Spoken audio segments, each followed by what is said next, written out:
Je voudrais une fois encore vous saluer dans le précieux nom de notre Sauveur Jésus-Christ. Amen. Et saluer également nos frères et sœurs qui nous suivent en ligne dans ces mêmes noms-là. Amen. Amen. Comme tous nous le savons, nous avons pris ces quelques jours-là pour crier au Seigneur, ce qui est juste pour nous, enfants de Dieu. Amen.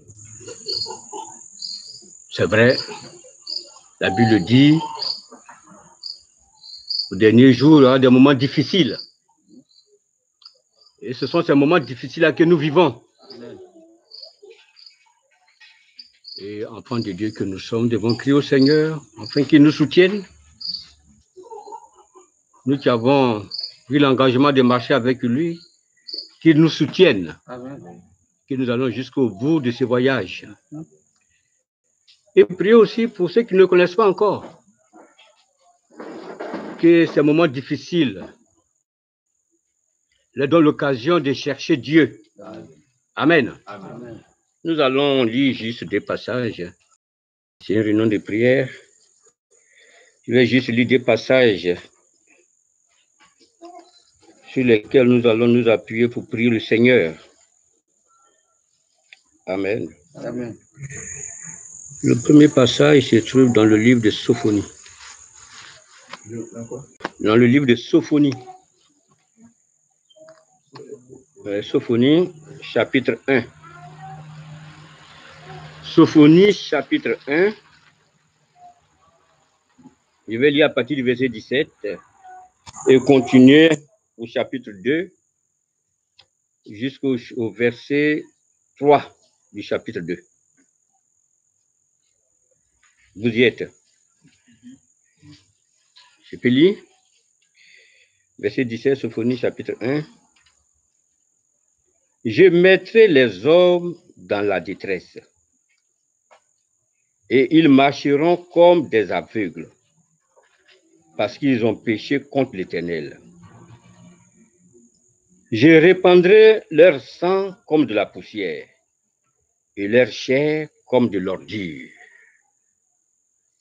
Ni leur argent, ni leur or ne pourront les délivrer. Amen. Au jour de la fureur de l'Éternel. Amen. Par le feu de sa jalousie, tout le pays sera consumé, car il détruira soudain tous les habitants du pays. Chapitre 2, le verset 1. Rentrez en vous-même, examinez-vous, nation sans pudeur, avant que le décret s'exécute, et que ce jour passe comme la balle, avant que la colère ardente de l'Éternel fonde sur vous, avant que le jour de la colère de l'Éternel fonde sur vous. Cherchez l'Éternel, vous tous, humbles du pays, Amen. qui pratiquez ses ordonnances. Recherchez la justice, recherchez l'humilité. Amen. Peut-être serez-vous épargnés au jour de la colère de l'Éternel. Amen. Amen. Amen. À ce passage-là, je vais ajouter Proverbe 1, le verset 4. Proverbe 1, le verset 4.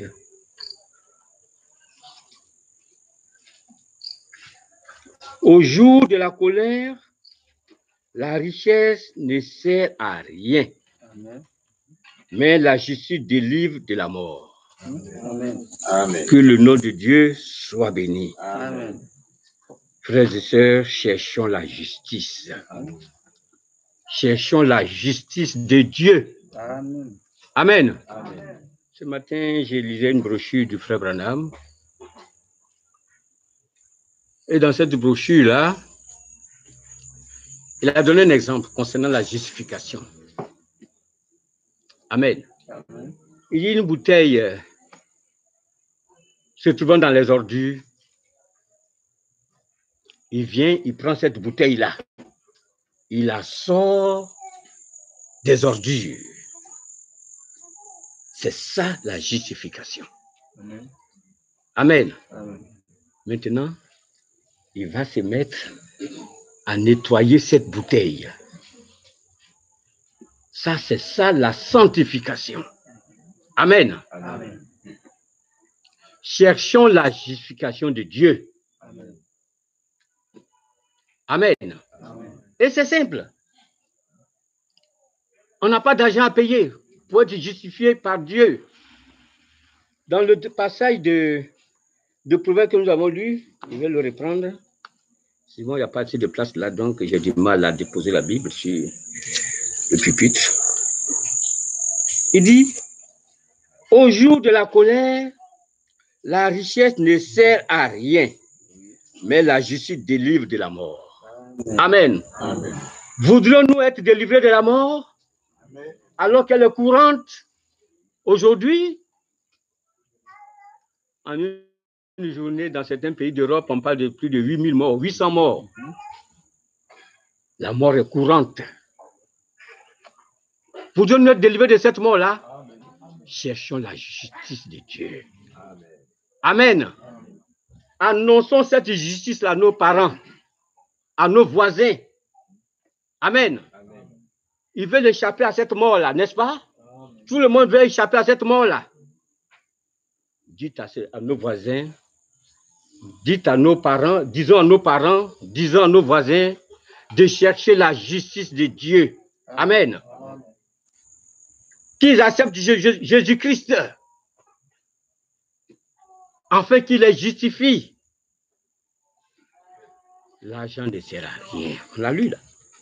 Les richesses au jour de la colère de Dieu, au jour de la colère du moins, je reprends, ce n'est pas dit de fausseté. Au jour de la colère, la richesse ne sert à rien. Amen. Je crois que c'est le frère Assemia qui me disait que il a eu Boka Mardoché, c'est ça? Il lui disait que ça. Hein? Comment? Il est en ligne. Ah, d'accord. Qui lui disait que c'est en Italie, hein? Les gens jettent leur argent. Voilà. Et les gens jettent leur argent. Et je disais à Boka, Assemia, mais faut lui dire de le ramasser cet argent pour nous apporter. Voilà. À quoi ça leur sert aujourd'hui? Face à la situation qu'ils vivent. L'argent, les richesses ne leur sert à rien. Amen. Amen. Oh, frères et sœurs, levons les regards. Amen. Annonçons cette parole à nos parents. Nos frères et sœurs qui jouent encore avec les choses de Dieu. Écoutez la parole de Dieu. Nos enfants qui jouent encore avec la parole de Dieu. Prêtez attention à ce que Dieu nous dit. Au jour de la colère de Dieu, la richesse, l'argent ne sert à rien. Et comme je l'ai dit tout à l'heure, aujourd'hui en Europe, précisément en Italie, les gens jettent leur argent. N'en ont pas besoin. Et le frère David me disait, hier quand j'ai eu au téléphone, je ne sais pas si c'est en Espagne, on lui a envoyé, je crois, une image de l'Espagne, où il a vu des gens couchés sur le volant de leur véhicule, en train de prier Dieu. Cherchons la justice de Dieu. Amen. Amen. C'est cette justice-là qui sauve de la mort. Amen. Amen. Comme on le lit dans Proverbe 4, du moins Proverbe 11, verset 4. Au jour de la colère, la richesse ne sert à rien, mais la justice délivre de la mort. Amen. C'est la justice de Dieu seul qui pourra nous délivrer de la mort. Que le nom de Dieu soit loué. Amen. Revenons à notre texte de base. Sophonie.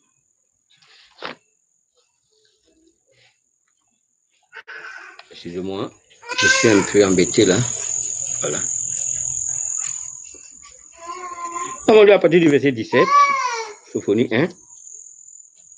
Je mettrai les hommes dans la détresse,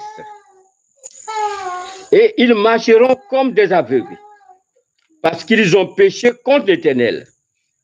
Je répandrai leur sang comme de la poussière. C'est pas ce qu'on voit aujourd'hui. Dans certaines morgues, en Europe, il n'y a même plus de place pour conserver les corps. Et les chairs comme de l'ordure. Ni leur argent, ni leur or ne pourront les délivrer au jour de la fureur de l'Éternel. Par le feu de sa jalousie, tout le pays sera consumé, car il détruira soudain tous les habitants du pays. Rentrez en vous-même, examinez-vous, nation sans pudeur, avant que le décret s'exécute, et que ce jour passe comme la balle, avant que la colère ardente de l'Éternel fonde sur vous, avant que le jour de la colère de l'Éternel fonde sur vous.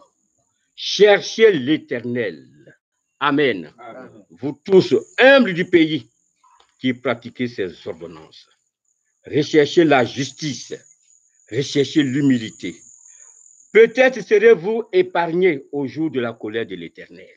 Amen. Amen. Cette colère n'a même pas encore été déclenchée. Mais voici, regardez ce qui se passe. Cette colère n'a pas encore été déclenchée. Mais regardez ce qui se passe.